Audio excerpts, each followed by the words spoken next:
Hello again everybody, thank you for joining into this video.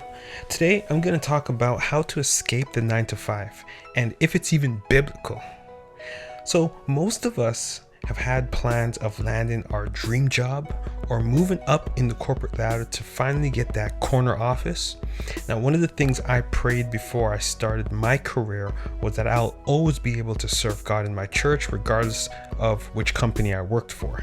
Now God has answered that prayer. As I got older and advanced in my career, I've been noticing that more and more of my time was being consumed by work, and it caused me to think about escaping the 9 to 5 and if it's even biblical. Now don't tune me out just yet. I know what the Bible says about work. The Bible is pretty clear on this. In 2 Thessalonians 3 verse 10, it says that if you don't work, then you shouldn't eat. Now what this is talking about is people being lazy and being a burden to the others in the community. And we can also look at Luke 10 verse 7, and it says that a worker deserves his wages. So for the time that you put in, you should expect to receive proper compensation in return. And let's also include Ecclesiastes 2:24. It says that we should find satisfaction in our work. And the best example that I can include on this is how God worked and created the world in 6 days and used the 7th day to rest and reflect on all that He has completed. So when I think about these 4 examples, there's a lot to take away from it regarding work. Do we have to work 40 hours a week for our bosses or companies or even in our businesses? Do we even need to put in 12 hours a day sometimes? And should we be working 5, 6, or 7 days out of the week? I'm going to go over a few things concerning this. My first big idea is you deserve your pay. So in Luke 10 verse 7, part of that verse says that a worker deserves his wages. Before someone agrees to do work for anyone or buy something from that person, they first have to agree upon a wage to be paid.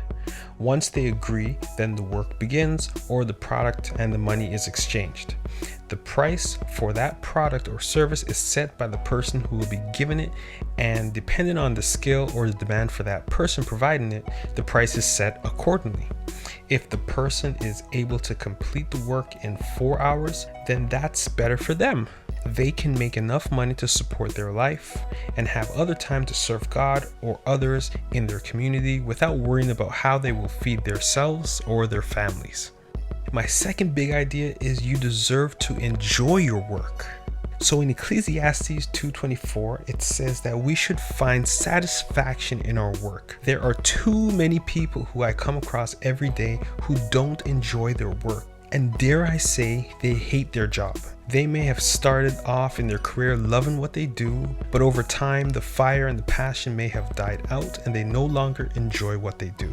They feel trapped because they have to stay in it so they can pay their bills and support their family. Now, in my opinion, this is not the abundant life that Jesus promised us in John 10:10. This is one aspect of work we should pay special consideration to so that we can feel motivated to do a good job wherever in the work world that we are positioned by God. There is no better motivation to work than to do something that you are passionate about, and that's also in line with your gifts, your skills, and your unique abilities. Then it will be easier for you to get out of bed on a Monday morning and you won't just be working to reach the weekend. My third big idea is that you deserve to use your time efficiently. Finally, God created the heavens and the earth in 6 days, and He rested on the 7th day. This 7th day of rest is very important for us also. We are to utilize this day to worship God. We can also use that day to rest and get recharged for the upcoming work week. This 7th day can also be used as a day to thank God for all that you were able to do through the other 6 days of the week. One very important takeaway from the creation story in Genesis that I want to share with you is this: God created by speaking. He spoke and then it came to be. Then the Bible said that that was the end of the work day. God did what He had to do on that day to create, and then He didn't do any more. So in the creation story, God knew what He had to create on every single day. he created it, and that was the end of his work for that day. And I do this with my own to-do list. I have a list of things that I need to do for that day, and after I do those things, the work is complete. Everything else that I need to do, I do it the next day when it's scheduled to be done. So did God work from 9 to 5 when he created the world? In my opinion, the answer is no. So why do we work so hard to put in over 40 hours a week, 12-hour days or more, and stay in a job that we're not passionate about? I don't have an answer to that question, but I do have a solution to the problem.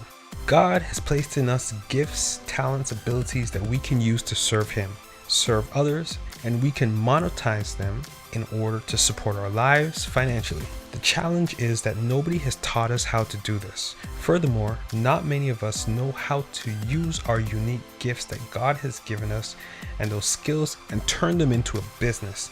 We lack the skills, training, mentors, and just general knowledge to do this. If you can identify with anything that I mentioned, then I have a solution for you that you can use to pivot out of your full-time job that you probably may hate and into a business that is in line with your skills, passions, and abilities, and use those things to support your family and your life financially. I've done some studying in my free time, and I came up with a simple guide that can help you determine what your unique gifts are and how to turn those gifts into a business. It's really easy, and you can get started and go from $0 to at least $500 in at least 1 month. And the best part of it is you don't need to put in a lot of extra time. You could only put in about 30 minutes a day in order to get this done.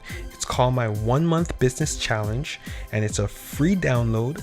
You just need to click the link in the description and you can download the free checklist. It's a PDF. Follow the steps in order to identify your unique gift and calling, and then you can attract an audience. And I'll show you through strategic steps how to take your gift and your skills, present it to your audience, and monetize them by serving that audience. And it's very simple to follow, and you can put in, again, as I mentioned, 30 minutes every single day. So just to conclude this video, it is biblical to work. We are to work and serve others with the gifts and the abilities that God has placed inside of us. But I do think society has tricked us into working more hours and consuming more of our time so that we are not getting enough rest and not spending enough time doing the things that really matter. So that's it for this video. I hope that you were blessed and encouraged by it. Remember, there's the link in the description for my 1-month business challenge, and be blessed and make something great happen today.